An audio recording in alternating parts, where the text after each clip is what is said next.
In the small town of Pine Hollow, children had been disappearing without a trace for weeks. The townsfolk were on edge, their nerves frayed by the eerie silence that settled over the town each evening.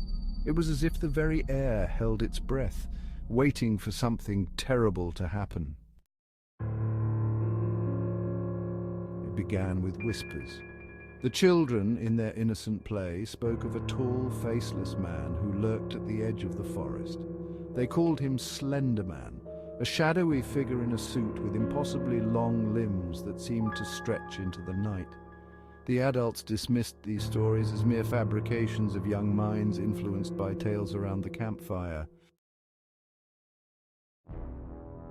But then the children started to vanish.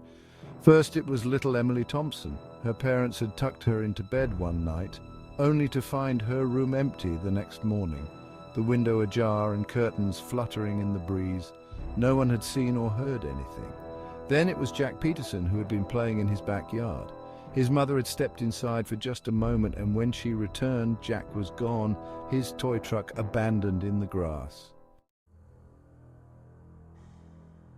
Panic spread like wildfire. Parents kept their children indoors, locking windows and doors. The town organized search parties, but no trace of the missing children was ever found. The police were baffled, and the townspeople began to lose hope. Among the terrified residents was young Sarah Mitchell, a curious and brave 12-year-old. Determined to uncover the truth, she ventured into the forest one late afternoon, armed with a flashlight and her trusty dog, Max. As she moved deeper into the woods, the trees seemed to close in around her, their branches like skeletal fingers reaching out to ensnare her. Sarah's heart pounded in her chest as she reached a clearing.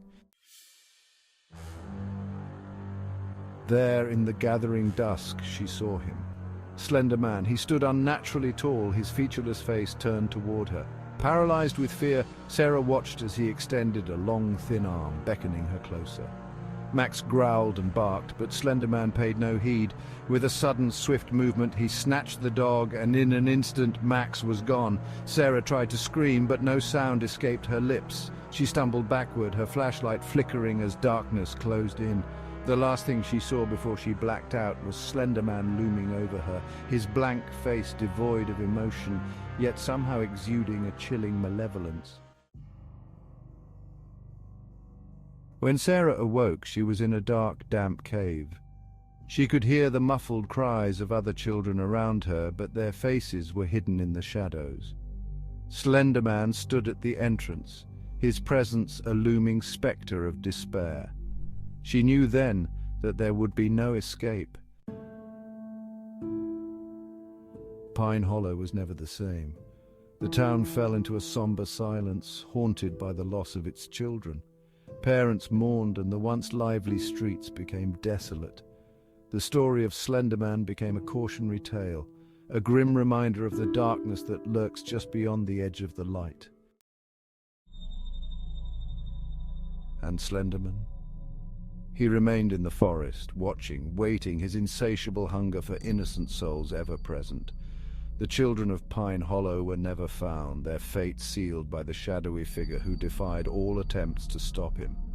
In the end, Slenderman won, and the fear he left behind became a part of the town's very soul, an eternal reminder that some horrors can never be vanquished.